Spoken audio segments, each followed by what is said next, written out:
we'll get back to that. So, we've been talking about Psalms 46:10 recently, which simply says this: "Be still and know that I am God." We're focusing on that first segment before the semicolon, right? And what we've come to realize over the last couple of weeks is that there are 4 pieces, and we've talked about the 3 previously, that they're weapons that we get an opportunity to use, and the benefits of these weapons demonstrated by this verse, these weapons that we can use for the kingdom against the enemy, really require no effort from ourselves, right? We talked about that first week. We talked about our ability to trust, right? I think Cam talked about his ability to rest and what that means for believers to be able to step back and rest. The design of the Sabbath day that God knew from the beginning that we would need to rest. And then Steph talked about last week waiting on God, having patience, and knowing that His timing is better than our own. And this week I am going to talk about faith, which is nice because out of all of them, I think it's maybe the one I'm best at because I suck at waiting. I am not very good at, I'm just not a patient person. I'm getting better. She'll tell you that as our marriage progresses, I'm a little bit more patient. I am very good at resting, but only for 8 hours at night. I'd sleep through the baby crying. It's probably not a good thing.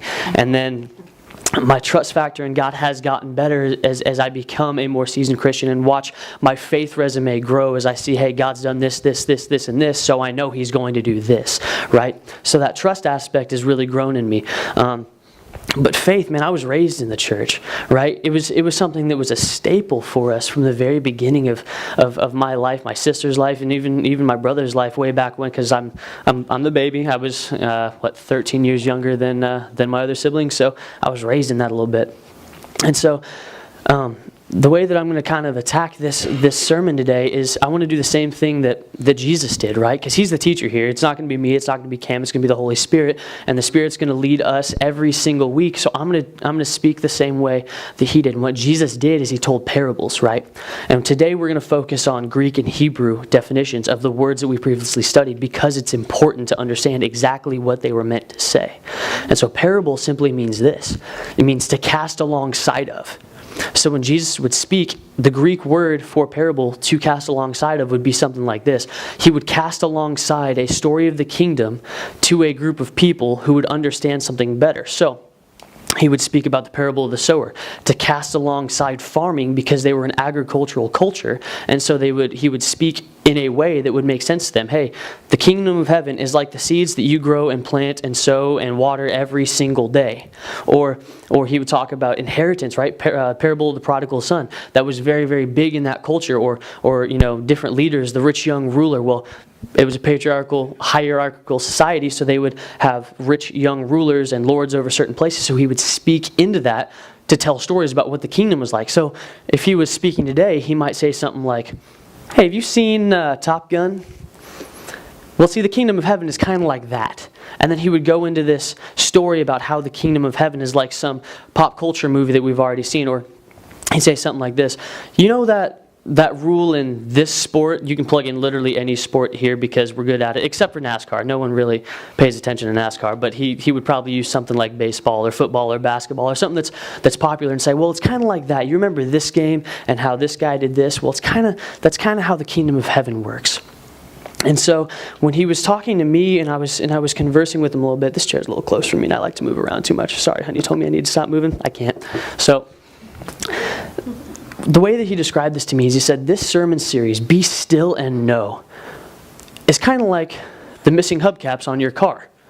So if you go outside right now, I have a Volkswagen that's silver that currently has 3 hubcaps missing. Yeah, I'm sure you did. It looks tacky, I know. And what he said to me is, each and every hubcap represents a piece of this sermon series. So one hubcap representing our ability to trust God, one representing our rest in God, one representing our ability to wait on God, and this last one being our faith in God, right?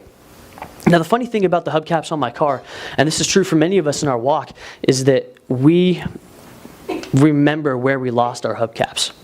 See, my first hubcap, we used to live off of 21st and Woodlawn at Somerset Apartments over there. And there was one night where there was a little bit of mischief going on, some young folks running around and causing some havoc, and next morning I walk out and my hubcap's gone. Just one. If you've ever messed with a hubcap, man, I've had 6 cars that my family has owned in my life. And and we've never lost a single hubcap. And now my one vehicle, within a year of getting it, loses 3, right? So I'm remembering where these came from. Well, the first one, if you've ever messed with a hubcap, it's not easy to get off. You can walk up and kick a hubcap and it'll hurt you more than you'll hurt it, and it won't come off the car. That's just the way they were designed. They're designed to protect what it is that is under it, the inner shelling or the inner casings of the vehicle. It's a different material, so if water gets in there, it can rust it out, cause damage to the car. So they're not just design oriented to make the car look flashy. There's a little bit of protective factor to it. They're sturdy. So we figure that one of those young men, we think they were men, ladies, I'm not trying to disinclude you from mischief here, because you do it too, but we think that one of them got in there and started pulling on it and maybe popped one off and walked off with it. Well, a couple months later, I'm from Denver, so I went home for Christmas, visit some family, and we were visiting some friends of ours who recently got married, and the baby was just born, and so they were excited. We went out to see them. Well, they live out by DIA, which would be the equivalent of, I don't know, in between here and Newton, where there's just not a whole lot in between, And we're driving back to my parents' house, and the baby starts fussing. It's 11 o'clock at night, and Tandy turns around, and we got lucky enough to hear this little click, and she goes, "Oh, there goes your hubcap." And I look out, and sure enough, my hubcap's going on behind me and rolls into the field, and it's Colorado in December, it's 10 degrees, and it's snowy. I'm not getting out of the car to turn around in some dude's field I don't know to go get my hubcap. I'm just not going to do that. And then this last one was actually just after Easter. It was actually right after I found out that I was speaking. We were driving back from my in-laws, who were gracious enough to come and see me today. And out of all the weeks when no one ever sits in this very front row, my family shows up and says, "Hey, we'll be here," right? No pressure. So we're driving back from my in-laws' house, and we were on 96 right before the Valley Center flyover that's over there, heading back to Park City. And the baby starts fussing. So my wife turns around and starts... And here's a little click, and she goes, "Oh, there goes your hubcap." And so I look out my right one. No, it's not my right one. Sure enough, it's my back rear hubcap goes rolling into the distance. And Kellogg at night when it's cold outside, as we've had, wasn't getting out to go get it. So I just drove home. And here we are a month later. I still have one hubcap on my car. So that's what the Lord compared this to me. Now, if you guys have ever been here, excuse me for a second, Cameron enjoys speaking out of his iPad. I thought I would do the same, but I don't have one, so this is mine today. Thank you, gracious wife, for that. So this is where I have my notes, and it's going to be really good. See, Cameron's is black and manly. Mine, not so much, but hey, there's a picture of my baby and wife on there, so it counts, right? So what I come to realize through this whole sermon series is that each and every one of these hubcaps is just like the sermons we've had previously. See, what normally happens is we always lose one hubcap first. And normally the very first hubcap to go is our ability to wait. Our ability to wait, right? And the reason that we lose our ability to wait is the human aspect of control. Our very first hubcap to go. And many of us, we can look at our car, our spiritual car. Put yourself in a spiritual car right now and imagine when you lost that first hubcap. Because it happens to all of us, and sometimes we get it back, sometimes we don't. So that first hubcap, our ability to wait on God. Here's what happens. We're going through life gets crazy. And we look at our finances, or we look at our children. We look at our school, we look at grades, we look at the way our grandkids are going, all kinds of different stuff. I mean, you put your age here and your life experiences, and it changes everything about your ability to wait. And here's what happens. Lord, you know what? I trust you, but there's some stuff that needs to be taken care of a little bit more on my time. Okay, so my brother is slightly different than I am. You would say he's, I grew up in the church, became a minister, and he went military, does a lot of really good stuff there, but has kind of this mentality where if you're going to teach him something, he has to learn everything from experience, And so me and my mom have been praying for certain things for him for a very, very, very long time. And they're just not coming to pass in our timing. So then we've gotten a little anxious and gone and talked to him before it was time, causing rifts in relationships with family. Have we ever been there? We talk about something when it's not time to, and we take what is supposed to be God's timing, His control, put it in our own control, and then before we know it, we're no longer doing just our work of being a husband, a father, a wife, a mother, a worker, a servant, But now we're doing God's job too, and so we no longer have the ability to wait. So we have to get that control back. See, that is one of the most dangerous things that could ever happen to your Christian walk. Because the moment you stop waiting on God, here's what happens. You stop resting on God. That second hubcap, oh, she gone. And the reason for that is this. The moment that we start working in our own efforts, right? God, I trust you. I'm a Christian. Man, I have that faith. I believe, but I'm going to help you out a little bit. See, what that does is this. We no longer have time. This next part is, I'm so busy, I just don't have time to get in my scriptures. I don't have time to spend time with God. I don't have time to pray. Look, check this out. This is one of the coolest things I've ever seen. Martin Luther, the father of the Lutheran Church, right? Great theologian, author of the 95 Theses. I'm a Bible nerd. Go back, I love all this stuff. And he had, there was a bunch of stuff going on at the time with the Catholic Church, some corruption, and he was part of that at one point. And so he wrote his 95 Theses and kind of started help to break off towards the Protestant church that exists now. Well, he said this. One of the fathers of the Protestant church said this.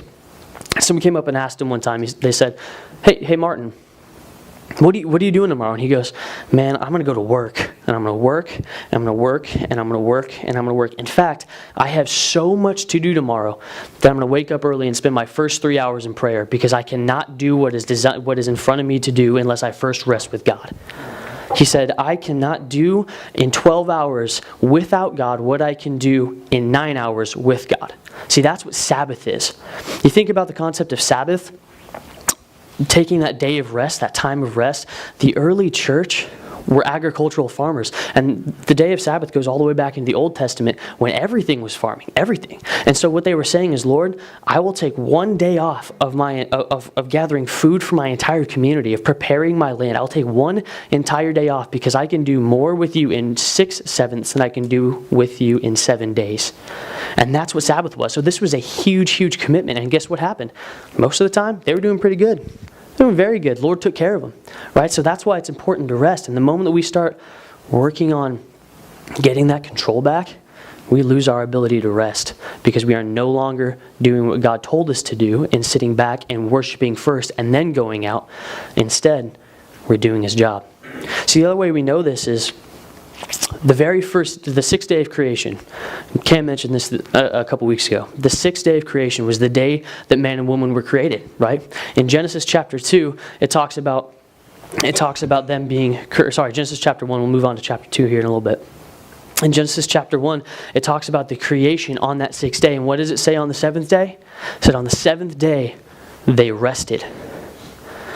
On the seventh day, they rested. So the very first day of creation was spent resting with God. The very first day where Adam and Eve were fully flesh human beings, they were resting with God. And here's what this means. They were not resting from the week. They were resting for the week. They're not resting from, man, we get this backwards in our culture. Man, it's Monday. Can't wait till Friday so I can rest. No, see, we were created to work. We were created to be co-creators in God's creation. That's what work is. And so we were created to do that. We were created to rest for the week, not from it. So that Sunday morning, when we come and get filled up here, and then we go home and we have meals with family, that is designed to rest you for what God has created and set before you for the rest of the week. That is what rest is. And see what happens when we stop resting and we stop spending time with God. That's what that means. Rest and time with God should be synonymous. And that doesn't mean that I have to be sitting here. Oh, I guess that's... Can't sit there because there's all other cheek. This is not all that rest in God is. Sitting here studying and writing notes. Resting in God is taking a nap in Jesus' name. Amen? That's a big deal. Parents, pay attention. We don't sleep very much. We have an infant. So, that is what rest was designed to be, is an opportunity to rest in the name of Jesus for doing what Jesus has created us to do that continuing week and that following week. So that's why that's so important. But now that we're done with that, we don't have that anymore. We're too busy doing what we have to do and controlling absolutely everything about our lives. Now, there's no time for knowing God. There's no time for a relationship with God. I'm not spending any time with my scriptures. I'm not spending time praying. I might listen to Caleb for 5 minutes on the way to work in the morning, so there's my worship. And then what happens is you hear this. How many times have we heard this or said this? I've been here. See, the problem is right now I'm batting 0 for 2. When the sermon starts preaching to the preacher, we could be here a while, all right? We won't be, but this is something that hits me, okay? Lord, I no longer hear from you. I don't see what you're doing in my life. I'm lost. There's so many things going on, and I don't see you in the middle of it. And the Lord sits there and goes, well, that's because you kind of kicked me out. You're doing it all. How am I supposed to do my job when you're busy doing my job? And then we don't spend any time reconnecting, right? Try this. This is the only relationship in the world that somehow we think works with this. Try being married to somebody and not spending any time with them. Doesn't work very well. Try having a child and not spending any time with them. It just doesn't work very well. And then what ends up happening is because we don't see God moving, we're not hearing from Him, then this happens. Lord, I'm not hearing, I don't see, are you even here? Are you involved? Lord, I've heard stories of great things, but Lord, I don't see you anymore. I don't even know if I trust you anymore. There goes that third hubcap. Hubcap gone. It rolls way into the night, a long way down the road. It's cold outside, so it's too hard to get out and go get that thing. And it's gone. Now this next piece here is very, very important because there's a couple options that we have. There's two kinds of people in this room. One, there's people who've started with one hubcap, right? You're starting with just your faith hubcap. When we first get into the kingdom of heaven, and we say that prayer, and Lord, I recognize you as Savior, or even this is the exact same thing.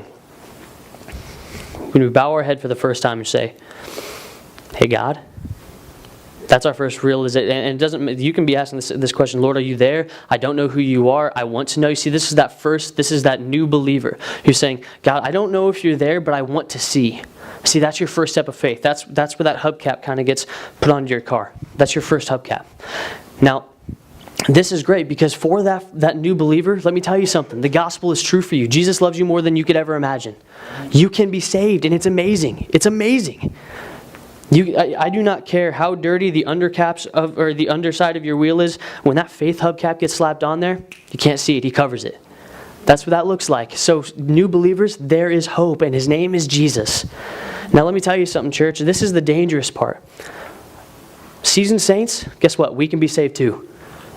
We can be saved too. Because the moment that we lose all those three hubcaps and get down to just that one, guess what gets exposed? All the grime and dirt on the other sides of those hubcaps that was designed to be covered up by who Jesus is. See, what ends up happening is now, when we lose our rest and we start controlling and we lose our patience and now we don't even trust God, what ends up happening is this. Someone cuts you off on the highway and we start screaming at them.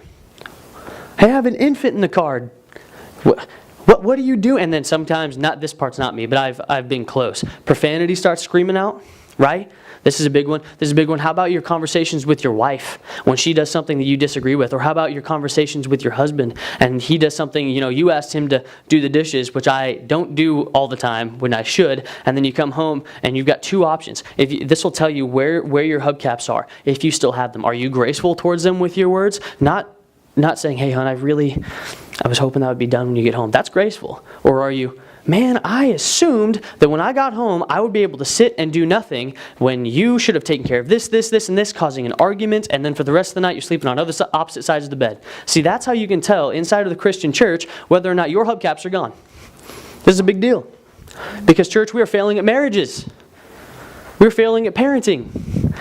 So, inside the seasoned community, we have to be able to take a step back and say, hey, where are my hubcaps? Because what ends up happening is if we do not take a look at our own hubcaps as seasoned believers, let's put this in perspective here. If there's someone in your mind that you're thinking, man, they could really, really use this sermon.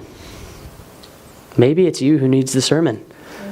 How often do we do that? Man, Pastor's talking about forgiveness today. I know some people that could really use that. And then you go home and you have arguments with 1,000 people in your head on the drive home. Let me tell you something. If you're having these discussions with people on the ride home and the ride to church, those are the people you need to be going to and loving on. But see, if our hubcaps are gone, we don't see that.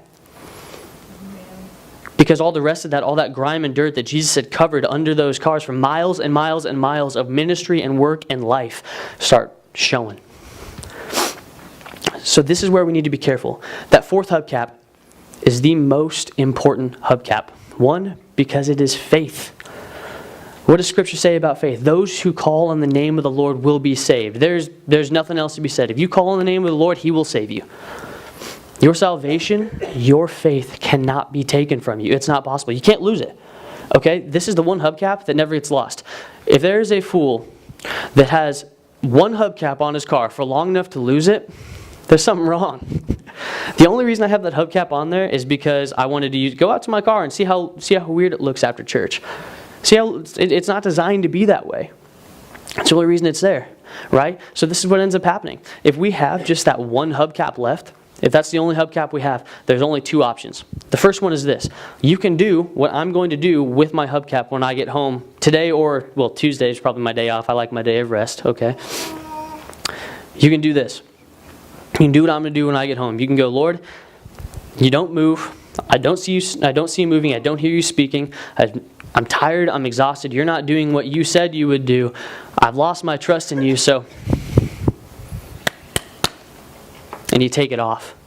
You ditch your faith. See, we can't lose our faith. Our faith is not something that we can just... It's not a game where something goes wrong and it just disappears. Losing our faith in our salvation is not something that we just lose. It's something that we get rid of. You cannot lose your faith. It is a common choice in the church, out of the church, to say, Lord, I don't see you moving, so I choose to live my own life. Or here's the other way that we see it inside of the church, right?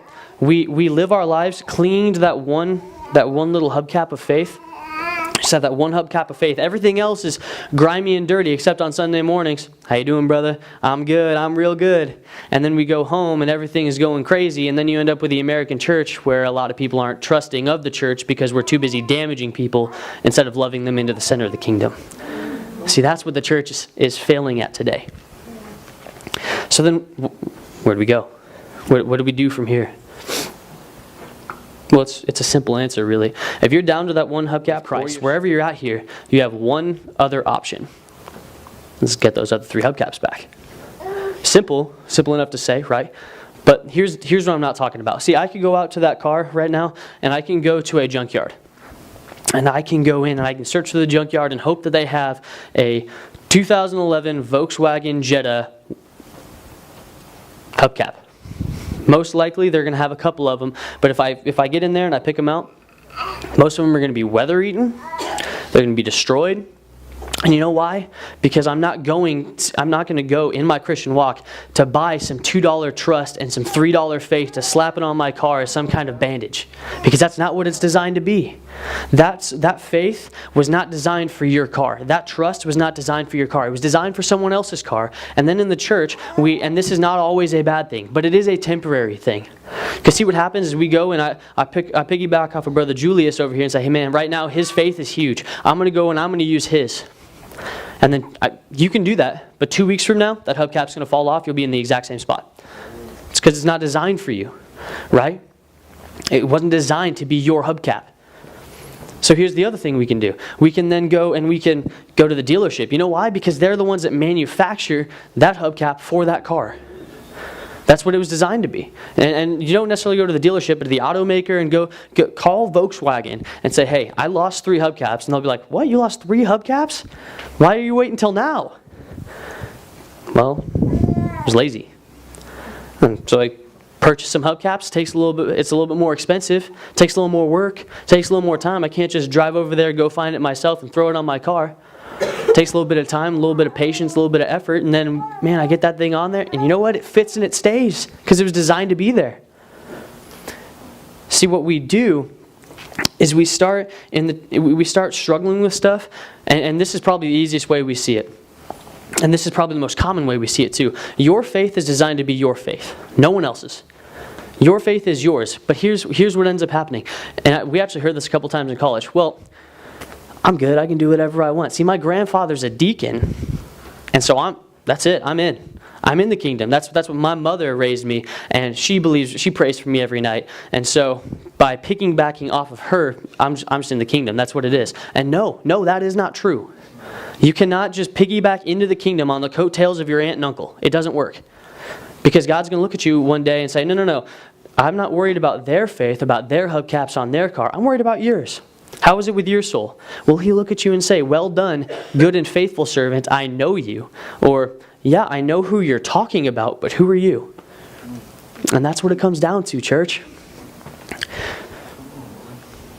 So then, like I said, we can go back and we can look at these other hubcaps and we can put them on like a Band-Aid, or we can go to the Creator and say, Lord, restore me. Because there are two big differences here. So now we're going to start focusing. Oh, well, that's technology. Stop. All right.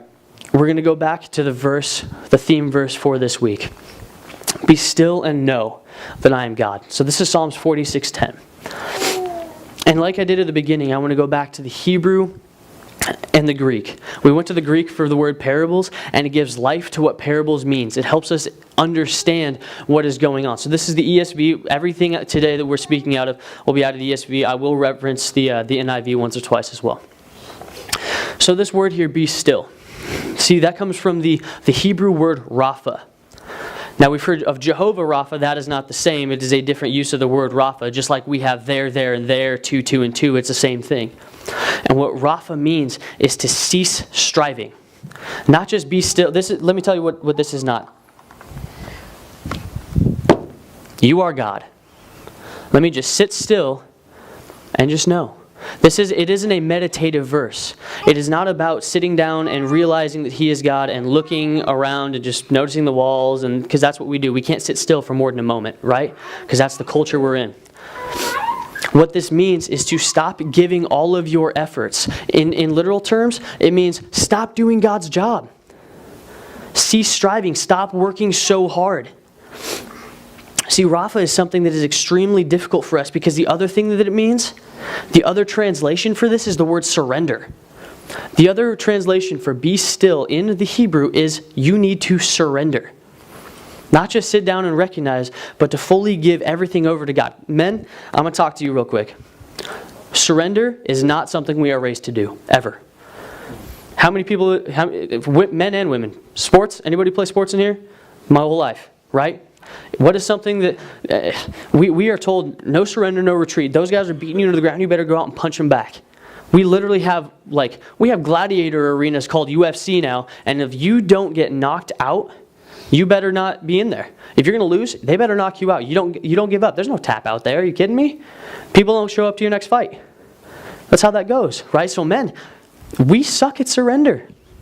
We weren't told to do it from a young age. In fact, check this out. This is the American dream. It is written into the context of our nation.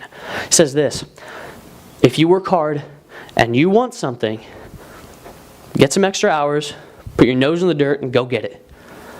Now, this is not a bad concept. In fact, as long as it's done in the right context, in a banner of worship, it is 100% God glorifying. See, work was created before the fall of man. Work has been around since the very beginning. Before there was Eve, there was work. Right? He said, cultivate and subdue the garden to Adam. What that meant is, I have designed you to work, so go and do what I have prepared for you to do. See, that's what it was designed for. But we've taken and we twist it, and now instead of using things and knowing God, we know things and we use God. See, now it's no longer surrender. It's, Lord, how do you fit into my lifestyle? And men, let me just tell you something. This changed my life. This changed everything about what I knew to be a father before I was a father, a husband right as I became one, a son, a worker, and a child of the King, all in one verse. See, this also goes back to the Hebrew. See, the word in Hebrew for breath and spirit are the exact same word. It's the word ruach. It means breath and spirit. And see, before, when God was creating Adam and forming him in the dirt, which, by the way, another important thing to know, Adam is actually translated Adam in the Hebrew, and it means literally dirt man. Man of dirt. So before God spoke, it says He breathed the breath of life into him. Breath and spirit. He breathed His spirit into Adam. And before that happened, he wasn't a man. He was not a man until God breathed the breath of life into him. Beforehand, he was the shell of a male. He was the outline of what could be a man. But then he says, I'm going to breathe my life into your nostrils, and now you are ready to do what I have called you to do. Now you are strong enough to do what I've called you to do. Because let me tell you something, it is very, very difficult to be a man in this culture. If you're not surprised by that, go watch the news. It's very difficult to do. God makes no apologies for calling men men, so be one. And what that takes is surrendering our life to the Lordship of Jesus Christ so that we can stand up and do what He's called us to do. That is a great high calling to be a man. It's very difficult, but what that takes is surrendering your life to the Lordship of Jesus Christ. Be still. Stop working. Stop working so hard to prove that you are a man, that you are strong, that you are tough. How much money can you make? What was your last basketball game like? How many points you have? Did you foul out? You better have, otherwise you're not being physical enough. See what I'm saying? No. Don't go work until you've surrendered. Then and only then are you ready to stand up and act like you're a man.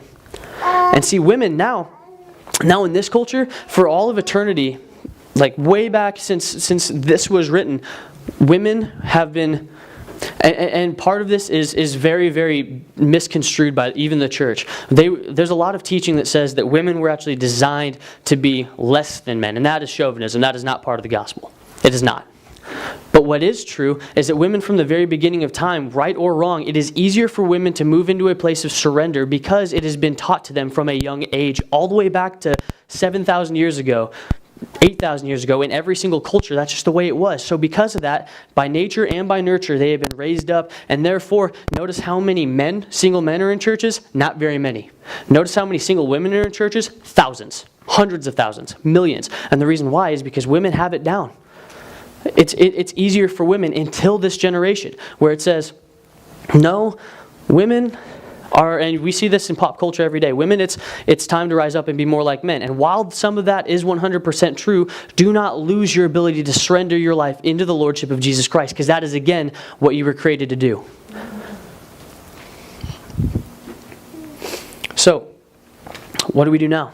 We've got this concept of be still. Well, what's the rest of this? And know that I am God. So it is not just this knowledge, right? It's not just a concept that we learn in school, okay? Honey. No, I'm talking to her. She just wanted some attention. So the next word that we see in this concept of be still and know, the word to know in the Hebrew is the word yada, Y-A-D-A. And just like we have the words there, and there, and two, and two, they have yada, which means know, yada, Y-A-D-A-H, which means to know, and yad, Y-A-D, which means to know. So it's important to understand which one we're dealing with here. See, we actually use yada every single day. In fact, I guarantee you every single person in this room at one point or another, if you've been speaking for more than a year or two, has used yada in a conversation and you don't even know it.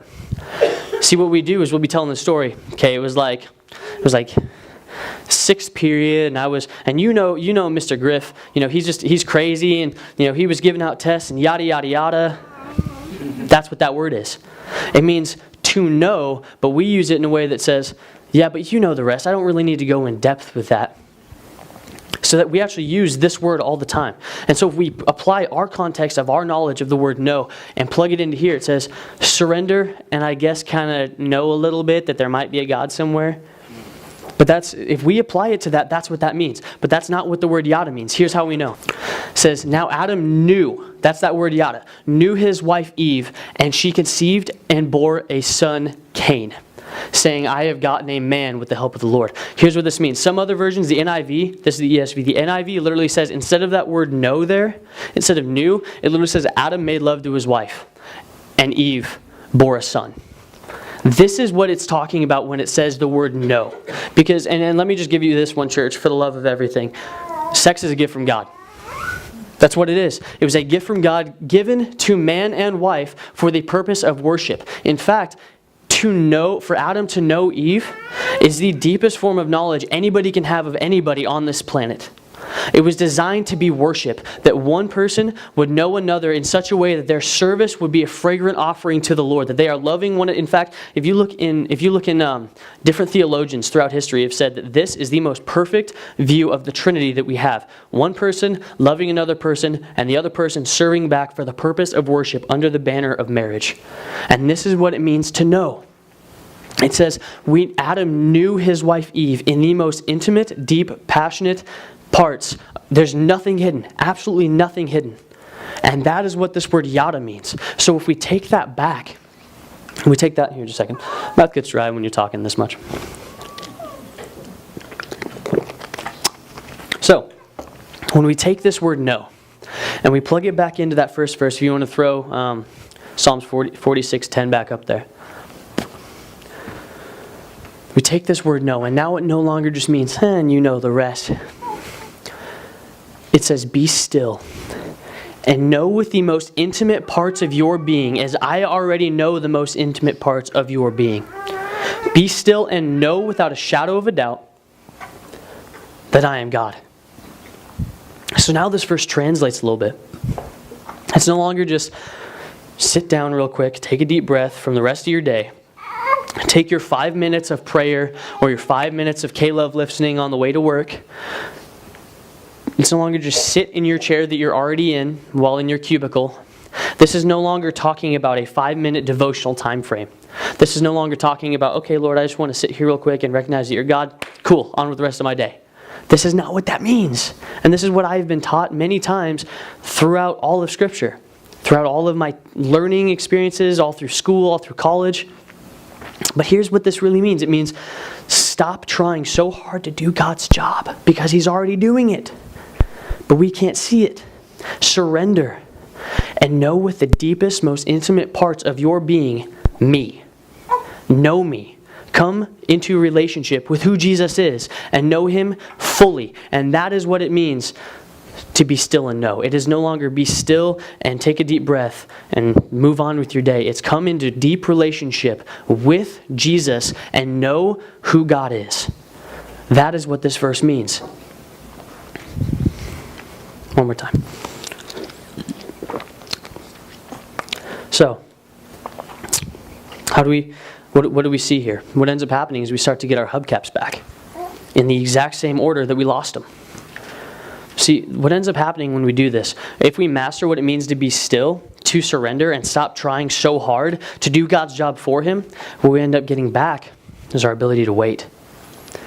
The very first thing you lose is the very first thing you get back.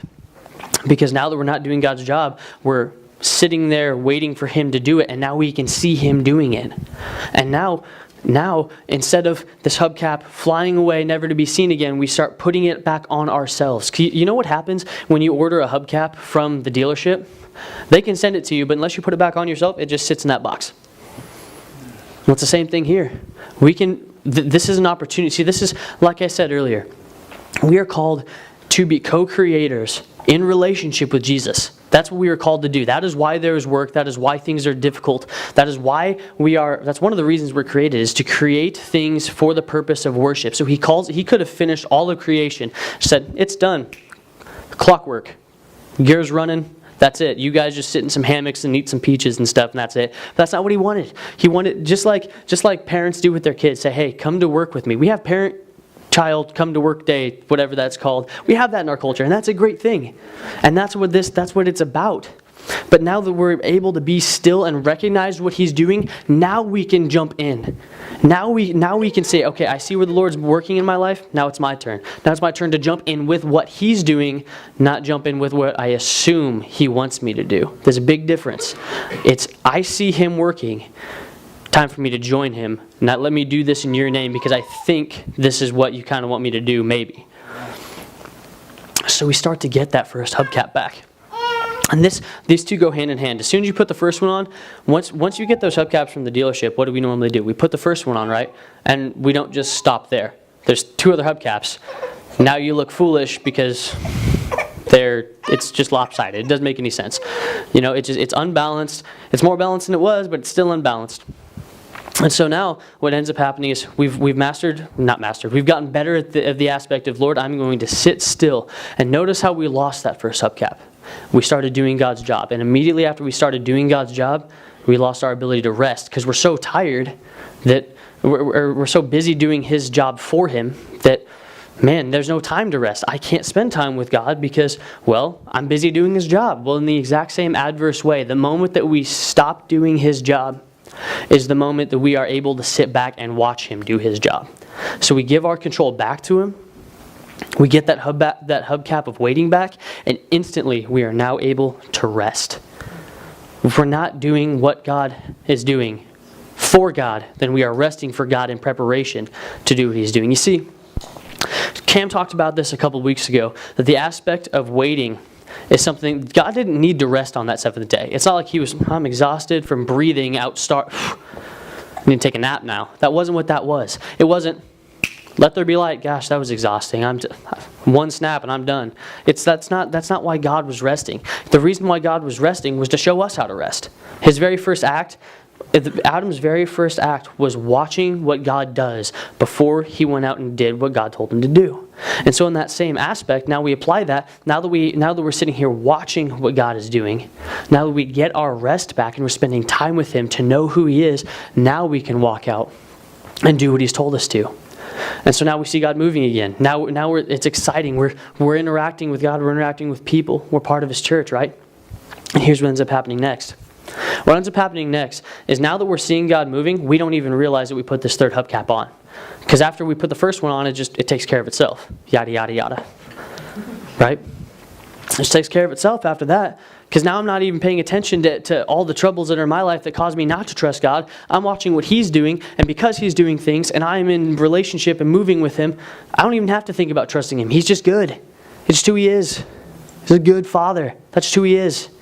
And I don't have to worry about putting that fourth one on, because normally what ends up happening is you walk around the side of that car, you put your first one on, your second one on, your third one's already on, so you walk around the back side of that car, and you go to put it on, and there He is.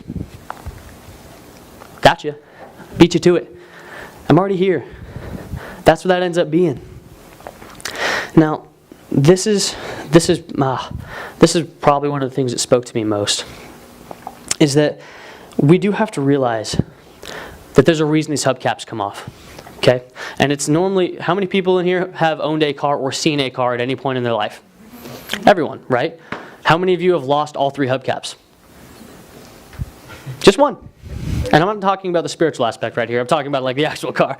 See, here's why this happened. And this is at least what I think. That first night when I lost that first hubcap, we believe it was because there was some little bit of tomfoolery going on, people pulling on my hubcaps trying to get them off, because that's what was happening in our area that night. And this is the truth. You have an enemy. You have an enemy. For us to say that that hell is not hot and that eternity is not a long time is a lie. For us not to realize that we have an enemy is not. We have to realize that we have an enemy who comes in the night to kill, steal my hubcap, and destroy. That's what he's here for. That he has a mission statement. So this is what happened, we believe. We believe those young people got in there and started pulling those hubcaps off, and maybe someone walked out and saw him, and he ran into the night, but only got one of them. But there's a reason those other three came off, and there's a good chance it was because there was more than one. Maybe they were trying to work on more than one, and they got in there a little bit. See, that's what the enemy does. The enemy doesn't step in and just kick your hubcap off and say, God's not real. Because if you're already in this, you would look at that and go, really? That's the best you got? Your best attribute is, see, I'm just going to jump in right away. God's not real. See, he's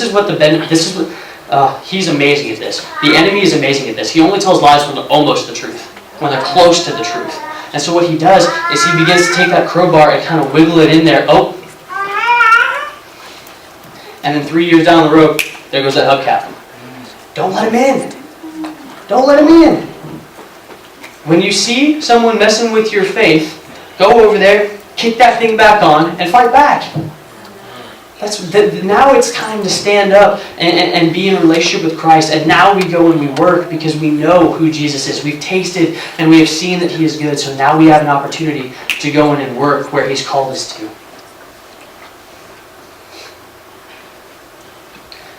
So then let's put a definition on this. Worship team, you can come up here at any point. Whenever you're ready. What does it mean then? What is faith? We've talked about all the other hubcaps and you almost put a definition on them. But what does it mean to have faith? Because let me tell you something. Faith and belief are not the same thing. They're not, because the book of James says this. Even the demons believe and tremble. Even the demons believe that there's a God. You know why? They've met Him and He's their enemy. I believe that we have a government. I believe that I've never met any of them, but I believe they're there. I've never met I believe that the Colorado Rockies, best team in baseball, no arguments. I believe the Denver Broncos, woohoo! It's a big one there. I believe in them because I've seen them, I've watched them on TV, I've seen some of those guys in real life. Don't have faith in them. They fail me every week. They lose at least half their games every year. There's a difference, right? Well, the games they win are still against the Chiefs, so. Or the Raiders, just for my front row family. I married a Broncos fan, brilliant decision. Married into a Raiders family. There's fights every month. Okay, so there's a huge difference between faith and knowledge and belief. See, my professor in college was, brilliant man. PhD and this, that, and the other thing. You could have a conversation with him. He knew more Bible verses than you, but that didn't make him a Christian man. That doesn't. Your knowledge of what God is does not affect your knowledge of who God is. See what it comes down to is our ability to jump in with God in our relationship there. So what does it mean to have faith? It's that one word down there. Yada. To know. Jump in and know Him. Because if you never do, then the excuses will be the same for the rest of our lives.